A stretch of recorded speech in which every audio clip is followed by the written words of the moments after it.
got it in. He did. Now, the Labour leader Jeremy Corbyn is backing a vote to stay in the EU at the referendum on the 23rd of June. But one of his MPs, the former Welfare Minister Frank Field, has used a speech this morning to accuse him of writing the second longest suicide note in Labour's history. He said traditional Labour voters had suffered most from Britain's EU membership. They have been on the receiving end of the numbers, 5.3 million people, newcomers to this country, since Tony Blair and Gordon Brown opened the doors to Eastern Europe. They are the ones that have actually suffered with the pressure on their wages declining.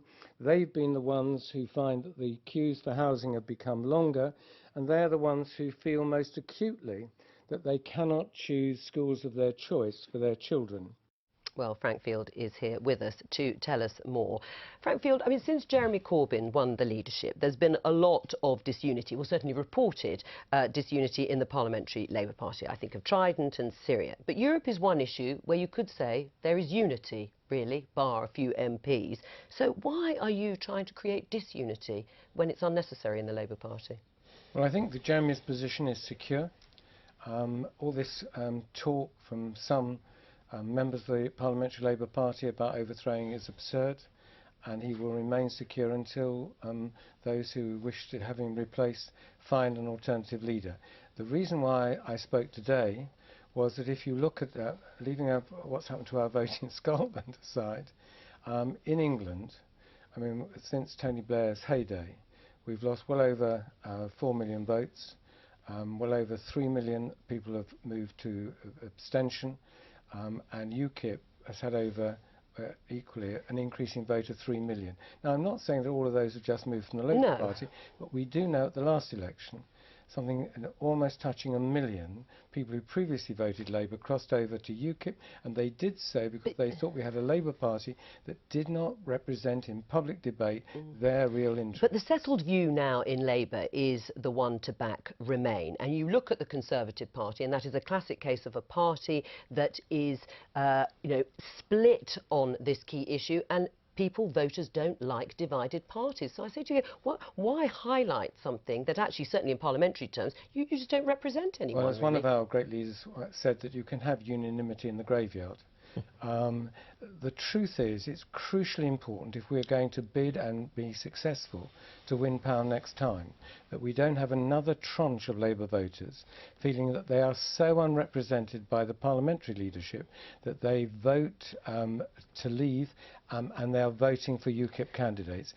I want them to go into the polling booth to express that 40% of our supporters are in support of leaving, to do so as proud Labour members, not as potential renegade UKIP voters. Why would leaving the EU be good for working people in your mind?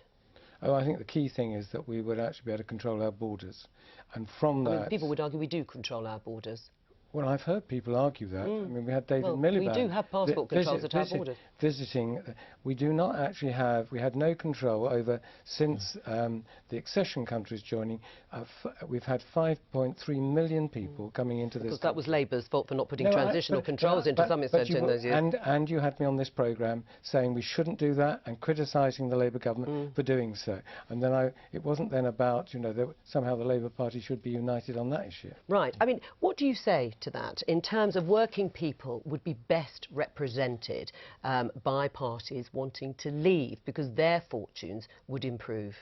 Well, I don't accept that, and I rather like the tone as it happens, and it's sort of perhaps ridiculous for me to be on defending Jeremy Corbyn and Frank attacking him, but I thought the tone that he set in his speech of not being uncritical towards Europe, but saying, look, on balance in terms of workers' rights, social protection, there is a good track record to defend. I thought that actually was the right argument, the right balance. But I'll tell you what gives the lie to Frank's idea about why people vote. I mean, the SNP is a pro-European party, not uncritically pro-European, but still pro-European, but have been massively successful at the ballot box. So the idea that by being pro-European is going to damage people's electoral fortunes is certainly not upheld by the evidence in Scotland. Now, I know there are other factors, Frank, but nonetheless, it's an argument I think you've got to answer. Indeed, I think Scotland's another country.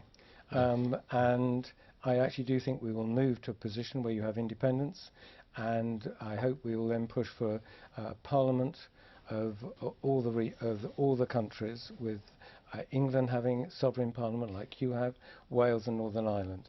So I mean, but people in Scotland are voting for bigger issues than what they have to face, which is again a key for our future on the referendum. Right. Well, you've totally disarmed me by that proposal. Right. Because I have to support. Just briefly to go back to the workers and working people in terms of which way they might go in this election. I mean, Alan